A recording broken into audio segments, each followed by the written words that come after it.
Selamat datang di channel BH Korslet. Jangan lupa subscribe agar channel ini bisa berkembang ke depannya. Dan jangan lupa tinggalkan jejak Anda di kolom komentar. Terima kasih guys. Bab 82. Lewis melangkah maju, berniat untuk masuk lebih dulu. Namun Keira tidak menunggunya bicara. Dia diam-diam mendorong pintu hingga terbuka. Dia tidak begitu percaya pada pamannya, takut kalau pamannya akan mengancam atau memaksanya masuk ke dalam perangkap, jadi dia sangat waspada. Ruangannya gelap, dan lampu tidak dinyalakan. Keira perlahan masuk, dan begitu dia masuk, dia melihat sosok gelap berlari ke arahnya. "Keponakanku, jika kamu tidak memberiku uang hari ini, kamu tidak akan bisa pergi." Nada mengancam itu. Keira menyipitkan mata, mencibir, lalu cepat mengangkat kakinya untuk memberikan tendangan keras pada sosok itu. Gedebuk. Sosok itu jatuh ke tanah. Mendengar suara itu, Lewis buru-buru mendorong pintu dan masuk. Dia tidak bisa melihat apa yang terjadi dan bertanya dengan cemas, apakah semuanya baik-baik saja. Tidak apa-apa. Saat kata-kata itu diucapkan, Tom, yang mengikuti di belakang, mengeluarkan senter kuat dan mengarahkannya ke arah Keira, menerangi separuh ruangan. Saat Keira waspada terhadap setiap gerakan Finlay, dia melirik Lewis dan menyadari bahwa dia tengah menatap tajam ke arah sesuatu di belakangnya. Pupil matanya sedikit melebar, dagunya menegang. Keira mengerutkan kening dan menoleh tanpa sadar. Lewis secara naluriah mengambil langkah maju, mencoba menghalangi pandangannya. Namun Keira menggelengkan kepalanya sedikit, menghindari perlindungannya, dan melihat. Saat berikutnya, dia berdiri terpaku di tempatnya karena terkejut. Finlay berbaring telentang, matanya terbuka lebar, tubuhnya sedikit berkedut. Dadanya tertusuk batang baja tua. Pakaiannya berlumuran darah, menciptakan pemandangan yang mengerikan. Hati Keira sedikit mencelos. Dia bergegas maju untuk memeriksa. Tepat saat itu, terdengar suara tidak sabar dari luar pintu. "Ayah, aku di sini." Seorang pria berusia 20-an, yang mirip dengan Finlay, bergegas masuk. Keira mengenalinya. Itu adalah putra Finlay, Connor. Dia 1 tahun lebih muda dari Isla dan Keira, saat ini belajar di Universitas Oceanion. Finlay pernah meminta biaya kuliah kepada Keira ketika Connor diterima di universitas, tetapi Keira menolaknya. Dia tahu bahwa bahkan jika dia memberinya, itu hanya akan menambah kecanduan judinya. Memiliki ayah seperti itu membuat Connor menjadi pribadi yang agak murung. Ia jarang bersosialisasi dan bahkan memiliki hubungan yang renggang dengan keluarganya. Saat ini, wajahnya dipenuhi amarah. "Aku sudah meminjam 20.000 dari teman sekelas. Aku tidak punya apa-apa lagi. Jika kau mendesakku lebih jauh, aku akan pergi ke luar negeri dan tidak akan pernah peduli padamu lagi, ayah." Saat melihat Finlay, Connor membeku karena terkejut, menjatuhkan tas yang dibawanya. $20.000 berhamburan keluar dari tas itu. Bergegas ke sisi Finlay, dia gemetar saat menyentuh hidung ayahnya. Saat berikutnya, dia cepat-cepat mundur dan berjongkok di lantai. Lalu, sambil menatap Keira, dia berteriak ketakutan, kau membunuhnya." Dia meraba-raba lantai dengan panik untuk mencari teleponnya, gemetar saat dia menekan 911. "Halo, saya ingin melaporkan sebuah kasus. Ayah saya telah terbunuh." Polisi segera datang. Mereka menemukan saklar listrik untuk gedung terbengkalai itu. Saat mereka menyalakannya, seluruh gedung menyala. Keira dan yang lainnya sedang diinterogasi oleh polisi. Mata Connor merah, tetapi dia tidak menangis. Dia tampak agak lega. "Ayahku mengirimiku pesan, memintaku untuk mendapatkan 5 juta untuknya, atau dia akan dibunuh. Tapi aku hanya seorang mahasiswa. Di mana aku bisa mendapatkan uang itu? Saya berhasil meminjam 20.000 dari teman-teman saya, berpikir itu akan cukup untuk membantunya bertahan hidup untuk sementara waktu. Saya tidak menyangka saat saya tiba, ayah saya sudah meninggal. Saat itulah saya menelepon polisi." Tom juga memberikan pernyataannya. "Tuan Horton dan saya menemani Nona Olsen ke sini untuk bertemu seseorang. Kami memutuskan untuk menemaninya karena gedung itu gelap gulita. Nona Olsen masuk lebih dulu, lalu kami mendengar keributan di dalam. Karena khawatir Nona Olsen akan dirugikan, kami pun masuk." Saya menyalakan senter dan melihatnya tergeletak di lantai. Polisi bertanya, "Apakah dia hidup atau mati sebelum kalian memasuki ruangan?" Mendengar pertanyaan ini, Tom tanpa sadar menatap Keira, merasa bersalah. Polisi menyatakan dengan tegas, "Ingatlah bahwa sumpah palsu adalah kejahatan. Tom tetap diam. Louis lah yang angkat bicara. Sebelum memasuki ruangan, Nona Olsen mengetuk pintu, dan suara seorang pria terdengar dari dalam, menyuruhnya masuk. Polisi bertanya, apakah itu suara korban? Louis menyatakan dengan jujur, saya tidak tahu. Akhirnya, polisi menoleh ke Keira. Nona Olsen, suara siapa yang Anda dengar? Apa sebenarnya yang terjadi di sini? Itu suaranya, kata Keira, matanya terpaku pada tubuh Finlay sambil berpikir keras. Saat aku masuk, aku mendengarnya mengancamku dan menyerangku. Secara naluriah aku menendangnya, lalu ini terjadi. Sebelum polisi sempat bicara, Connor langsung mengepalkan tangannya. Jadi, kamu tidak melakukannya dengan sengaja. Apakah itu tindakan membela diri yang salah?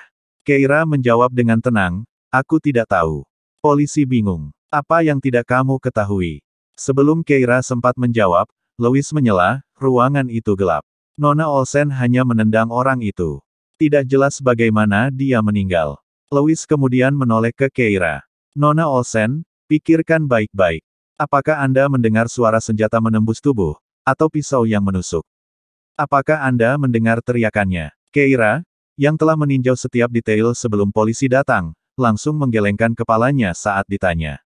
Tidak, Connor terdiam. Apa maksudmu? Keira menatap polisi, nadanya tegas.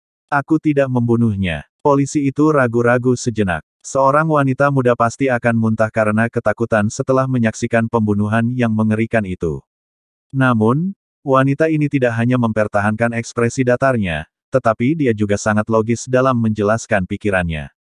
Itu sangat mengesankan. Dia berkata dengan lugas, kami telah mencatat semua bukti di tempat kejadian perkara dan pernyataan Anda. Nona Olsen, berdasarkan fakta, Anda adalah tersangka utama. Mohon tunggu di sini sampai dokter forensik datang dan melakukan pemeriksaan. Jika tidak ditemukan bukti baru, kami akan membiarkan Anda pergi. Keira mengangguk. Baiklah. Dia dan Louis juga mencari petunjuk. Pabrik tua itu dipenuhi debu, tetapi Finlay menghabiskan sehari bersembunyi di sana dan menyentuh banyak barang, meninggalkan jejak kehadirannya di mana-mana. Hal ini sebenarnya membuat sulit untuk menemukan petunjuk apapun. Saat itu, seorang petugas polisi kriminal teknis melaporkan, ponselnya telah dibuka kuncinya. Keira segera menoleh untuk melihat petugas itu berjalan mendekat dan mengambil telepon, menelusuri isi obrolan dan riwayat panggilan. Ia tampaknya menekan tombol secara sembarangan dan mendarat pada memo suara. Lalu, matanya berbinar. Baru 1 jam yang lalu, dia menyimpan pesan suara. Setelah menyelesaikan kalimatnya, petugas itu memutar pesan suara. Suara Finlay terdengar dari telepon. Keponakanku tersayang, tentang rahasia itu. Bab 83. Jantung Keira berdebar kencang, lalu ia bergegas menghampiri polisi itu, ingin mendengar lebih jelas apa yang dikatakannya. Namun, sesaat kemudian, sebuah tangan terulur dari samping polisi itu, dengan tergesa-gesa menekan tombol jeda. Sebuah teguran dingin terdengar. Kasus ini belum terpecahkan, dan tidak ada bukti yang dapat diungkapkan di hadapan tersangka. Apakah Anda tidak belajar apapun dari Akademi Kepolisian? Polisi itu berdeham cepat dan berkata sambil tersenyum kecut, maaf, Dr. Sims. Saya seharusnya tidak melakukan itu. Yang berbicara adalah seorang dokter forensik wanita dengan ekspresi serius di matanya yang mencerminkan kedamaian dan keamanan negara. Dia berkata dengan dingin, tidak ada lagi kesalahan. Ya, baru kemudian dokter forensik itu mengalihkan pandangannya ke Keira. Alisnya sedikit berkerut, tetapi dia tidak mengatakan sepatah kata pun. Dia mengenakan sarung tangannya dan membawa kotak peralatannya ke arah mayat. Keira tertegun sejenak. Ia tidak menyangka itu adalah dirinya.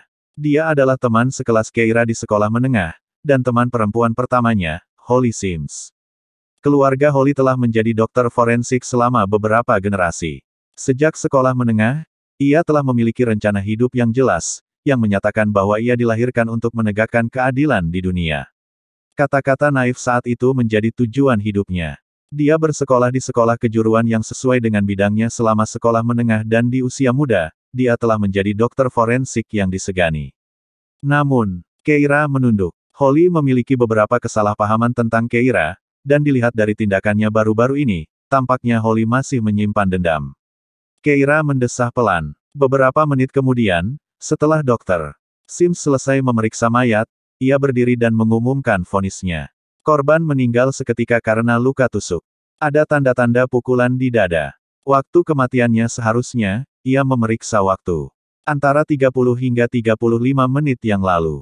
Polisi itu langsung berkata, kami menerima panggilan darurat tepat 30 menit yang lalu. Jadi, korban meninggal tepat saat Nona Olsen masuk.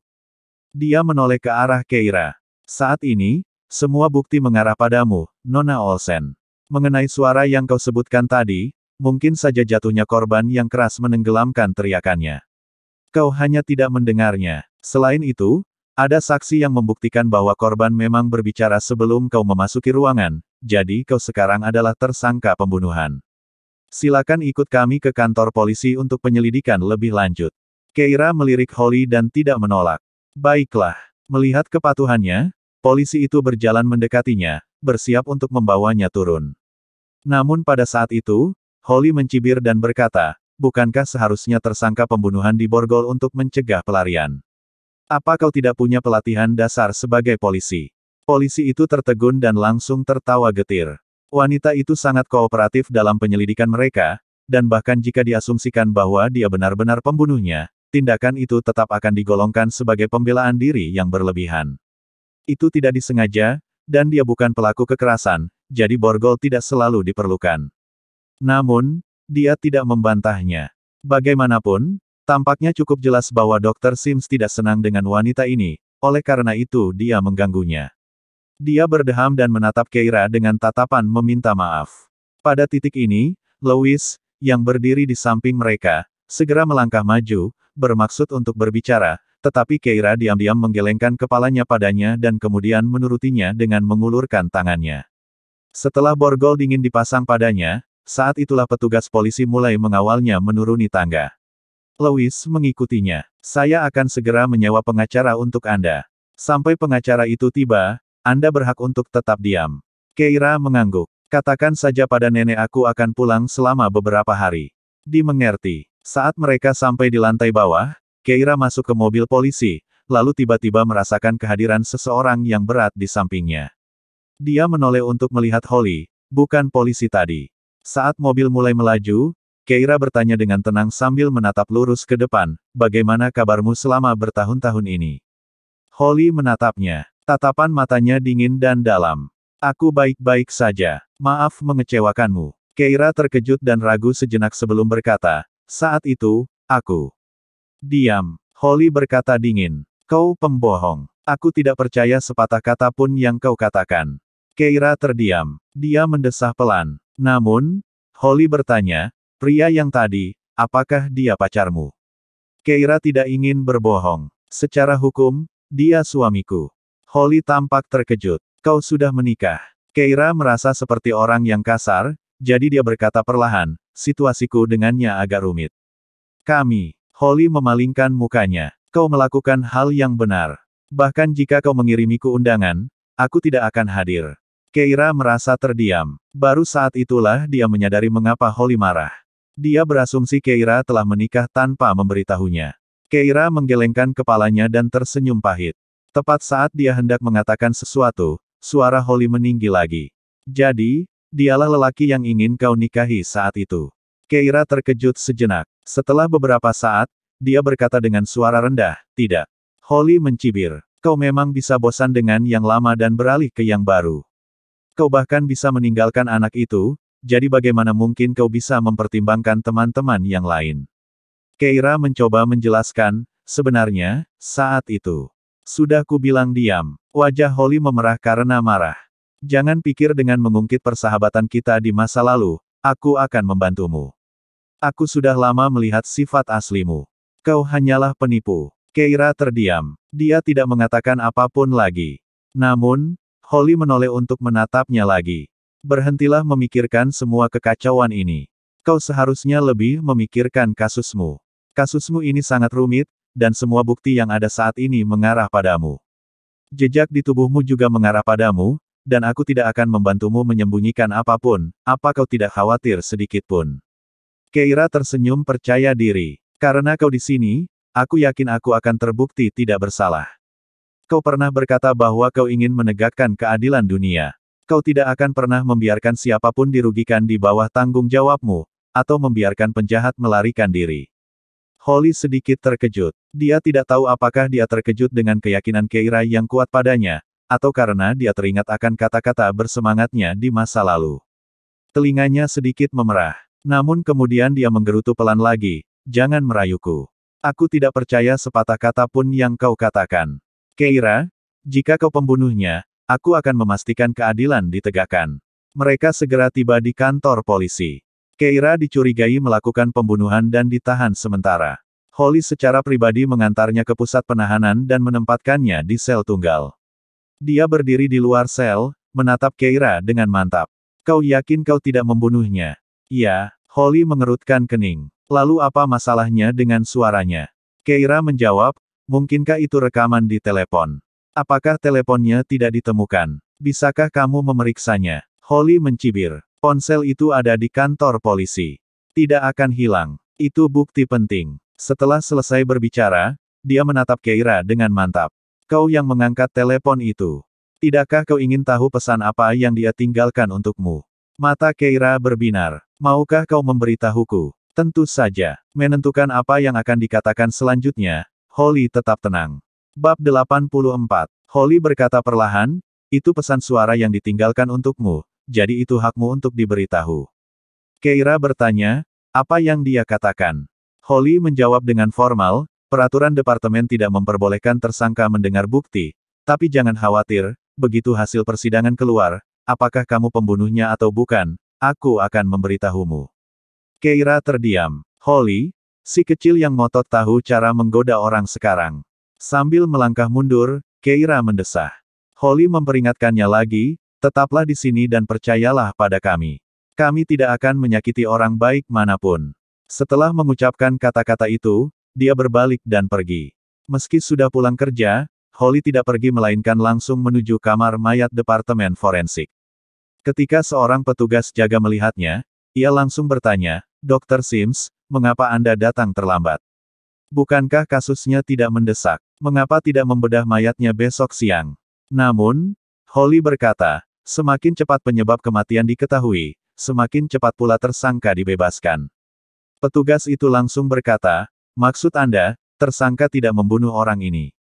Di depan Keira, Holly selalu memiliki image yang garang, tapi kini ia berkata, dia bukan tipe orang seperti itu. Meninggalkan kalimat ini, dia langsung menuju kamar mayat. Lagi pula, pusat penahanan itu terlalu sederhana, dan tidak nyaman untuk ditinggali. Semakin cepat dia bisa membersihkan nama Keira, semakin cepat dia bisa dibebaskan. Holly menguap, melirik sekilas ke arah mayat di meja pembedahan, dan membuka laci. Dia mengambil sepotong kecil roti, menggigitnya beberapa kali, lalu mulai bekerja. Dia tidak sempat makan malam ini. Duduk di sel tunggal pusat penahanan, Keira diam-diam merenungkan kejadian hari itu. Kematian Finlay memang mengejutkan dan membuatnya lengah. Tidak mungkin salah seorang bawahannya, mereka tidak akan menjebaknya. Siapa itu? Keira mengerutkan alisnya, tiba-tiba teringat seseorang, Isla. Dengan rahasia Finlay, Isla bisa menghabiskan 150.000 setiap bulan untuk membungkamnya. Dia gagal mendapatkan 5 juta itu sekarang, jadi dia akhirnya mengambil tindakan nekat dengan membunuhnya. Hanya itu. Apa sebenarnya yang Finlay miliki terhadap Isla hingga dia begitu kejam? Tidak, itu tidak benar. Ketika Keira meninggalkan rumah keluarga Olsen, Isla sudah berlari ke ruang atas dan tetap di sana. Dia pasti punya kaki tangan.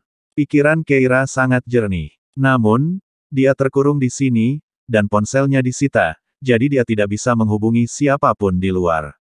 Harapannya ada pada Holly. Dia tidak tahu sudah berapa lama, tetapi tiba-tiba terdengar banyak langkah kaki mendekat.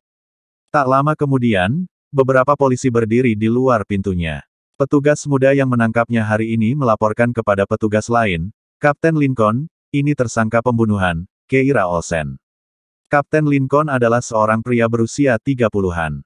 Matanya yang tajam mengamati wanita itu dari atas ke bawah, lalu membentak petugas muda itu, "Dengan bukti kasus ini yang sudah begitu jelas, apa yang kau lakukan tidak segera menginterogasi tersangka?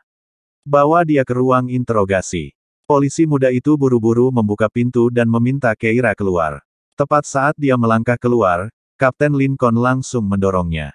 "Berhentilah berlama-lama seperti ini. Apa kau pikir kau bisa lolos dari hukum? Keira terhuyung sejenak, alisnya sedikit mengernyit, lalu menatap Kapten Lincoln dengan dingin. Apa yang kau lihat? Minggir. Keira mengatupkan rahangnya, tahu bahwa lebih baik tidak berdebat dengannya. Ia mempercepat langkahnya menuju ruang interogasi. Kapten Lincoln mencengkeram lengannya, mendorongnya ke kursi interogasi, lalu dengan bunyi klik, ia memasang sabuk pengaman pada tubuhnya. Pada titik ini, ia memperlakukannya seperti penjahat yang kejam. Keira mengepalkan tinjunya. Kapten Lincoln duduk di seberangnya dan bertanya dengan formal, nama. Keira Olsen. Usia, 22 tahun. Jenis kelamin. Keira menarik napas dalam-dalam, menyadari bahwa Kapten Lincoln sedang menghinanya.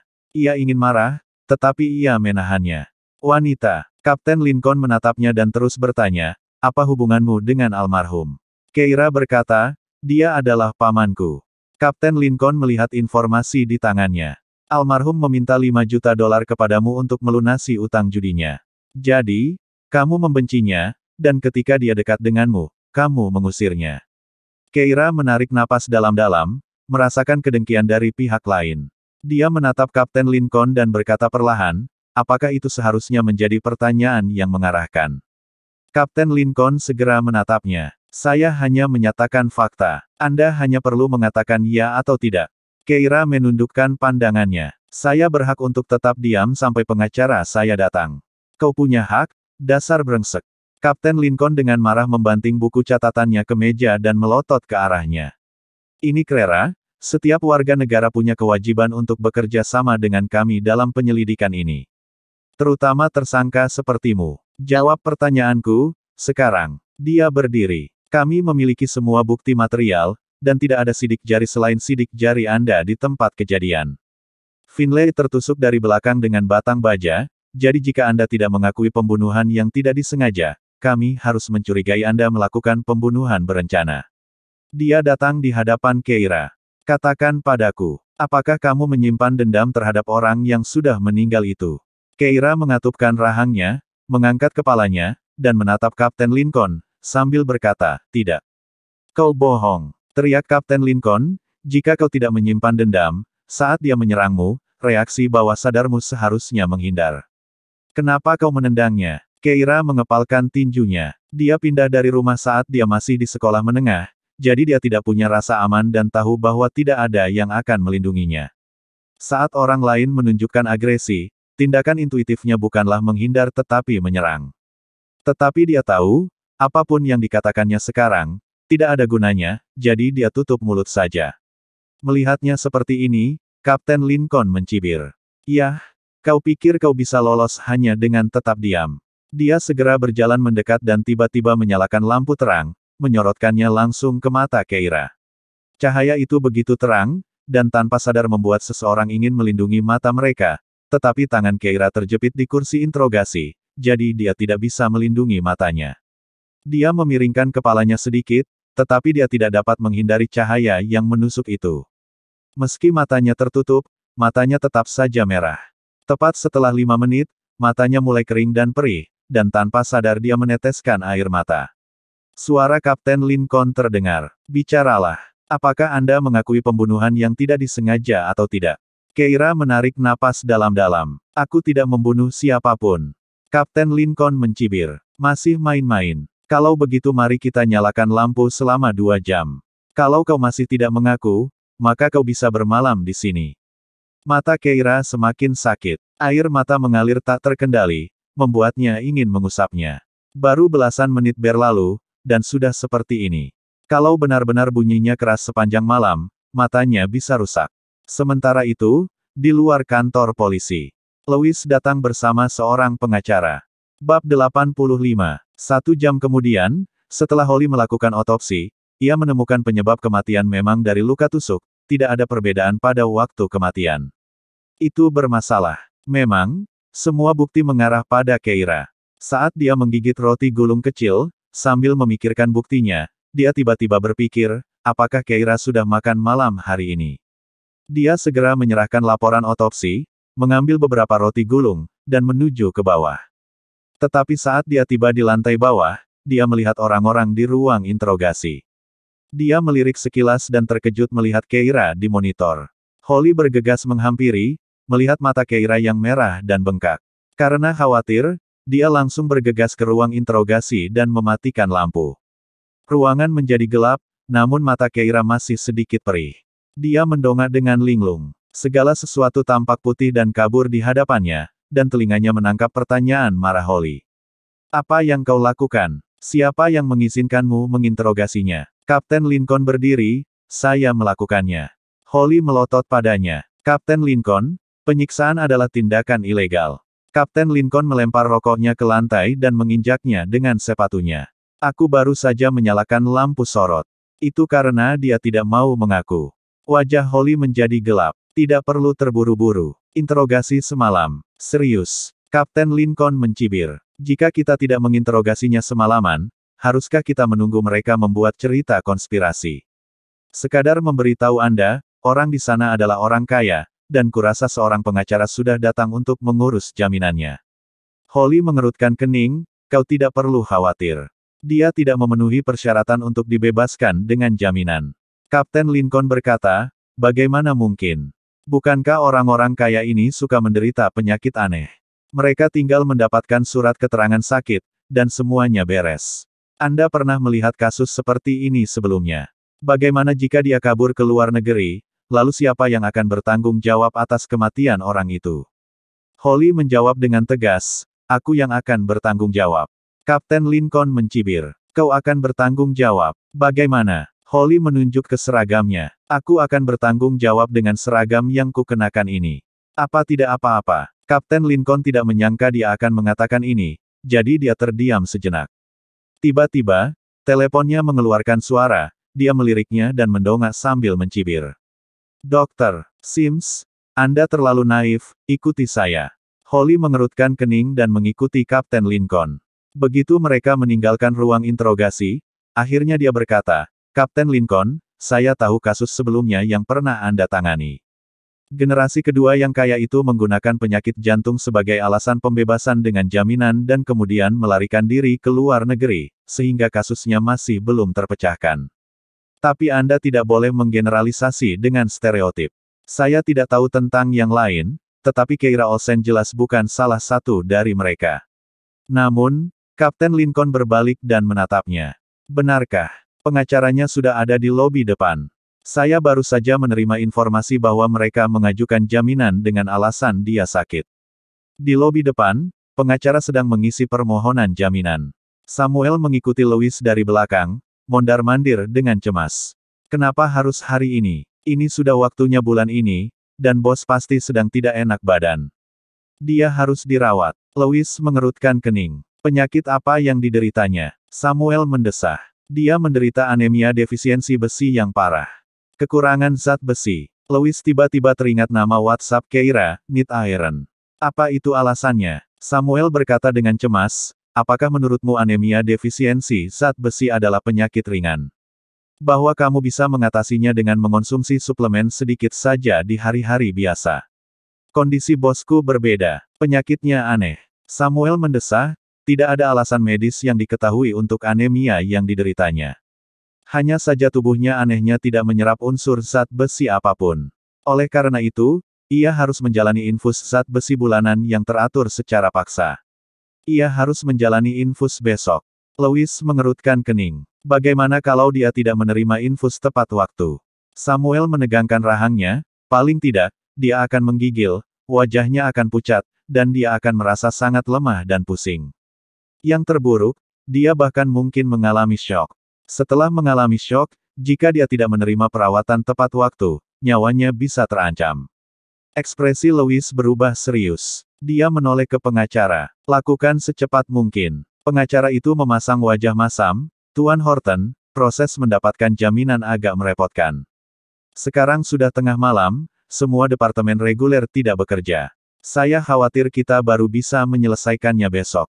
Louis memandang Samuel. Samuel Morgan mengangguk. Besok seharusnya baik-baik saja. Bos selalu memberikan transfusi zat besi 2 hari sebelumnya. Asalkan tidak melebihi lusa. Louis menghela napas lega. Pengacara itu mengajukan permintaan lain, ingin bertemu Keira, tetapi juga ditolak dengan alasan tidak diperbolehkan di tengah malam. Ia diminta kembali besok. Sekalipun mereka khawatir, mereka tidak punya pilihan selain pergi untuk saat ini. Setelah mereka pergi, Holly, dengan wajah tegas, berjalan menghampiri Kapten Lincoln. Kapten Lincoln memberi perintah. Tunjukkan formulir permohonan jaminan untuk Keira Olsen kepada Dr. Sims. Begitu Holly menerima formulir itu, pandangannya tertuju pada alasannya. Isinya dengan jelas menyatakan, mengajukan jaminan karena anemia defisiensi besi yang parah, dan perlunya infus zat besi tepat waktu untuk mempertahankan hidupnya. Holly mencengkeram tinjunya lebih erat. Kapten Lincoln meliriknya dan mencibir. Lihat, temanmu yang terpercaya itu bahkan tidak mau repot-repot menggunakan penyakit serius seperti penyakit jantung sebagai alasan. Sebaliknya, dia menggunakan sesuatu yang konyol seperti anemia. Dr. Sims, kau benar-benar naif. Orang-orang kaya generasi kedua ini tidak punya dasar. Holly menggigil sedikit, merasa seakan-akan dia telah ditipu sekali lagi. Gadis licik itu memang mengatakan bahwa dia mempercayainya, tetapi kemudian berbalik dan mencoba mendapatkan jaminan dengan menggunakan alasan konyol seperti anemia. Keira benar-benar mempermalukannya. Dia menarik napas dalam-dalam dan tiba-tiba berbalik, melangkah menuju ruang interogasi. Kapten Lincoln mengikutinya dari samping. Orang-orang kaya generasi kedua ini semuanya egois. Mereka melakukan segala macam kesalahan dan mencari berbagai alasan untuk menghindari hukuman. Saya menyelidiki catatan dengan saksama, dan jelas bahwa satu-satunya alasan dia menyerang pria itu adalah untuk mencegahnya meminta uang. Tentu saja, itu memang pembunuhan, karena tidak seorang pun akan menduga ada batang baja tergeletak di tanah. Saya sudah mengikuti aturan dengan ketat dengan melakukan interogasi semalaman agar dia tidak punya waktu untuk mencari alasan. Hanya karena dia teman sekelasmu, kamu memberinya jalan pintas. Dr. Sims, kamu dan aku tahu bahwa pelanggar aturan yang sebenarnya di sini adalah kamu. Kamu terlalu berhati lembut dan belum lama berkecimpung dalam profesi ini. Jangan biarkan dia menipumu. Siapa tahu kamu masih bisa mengenakan seragam ini di masa depan. Holly menegangkan dagunya, mempercepat langkahnya, dan memasuki ruang interogasi. Mata Keira sudah membaik saat ini. Tangannya juga sudah bebas, dan seseorang telah menuangkan secangkir air untuknya. Dia menyesapnya tepat pada waktunya untuk membasahi bibirnya yang kering, tepat ketika Holly masuk dengan ekspresi tegas. Dia bertanya, Keira Olsen, kamu tidak pernah benar-benar percaya padaku sejak awal, kan? Keira terkejut, aku percaya padamu. Benarkah? Holly Sims mengepalkan tangannya, lalu jaminan apa yang kau ajukan? Dan kau berbohong tentang anemia. Itu sesuatu yang dapat kami verifikasi dengan mudah. Baru saat itulah Keira menyadari sudah waktunya mendapatkan infus zat besi. Itulah sesuatu yang selalu diingat Samuel untuknya, dan dia hampir melupakannya. Dia menundukkan pandangannya. Aku benar-benar menderita anemia. Kau masih berbohong. Holly hampir meledak karena marah. Tiba-tiba, ia meraih tangan Keira, mengambil jarum, menusuk jari Keira, dan mengambil darah kapiler. Setelah melakukan semua ini, dia tidak lupa mendisinfeksinya dengan spons alkohol, lalu dengan marah melepaskan tangan Keira. Dia berdiri tegak, aku akan pergi memeriksanya sekarang, kuharap kau tidak berbohong padaku. Bersambung ke bab selanjutnya.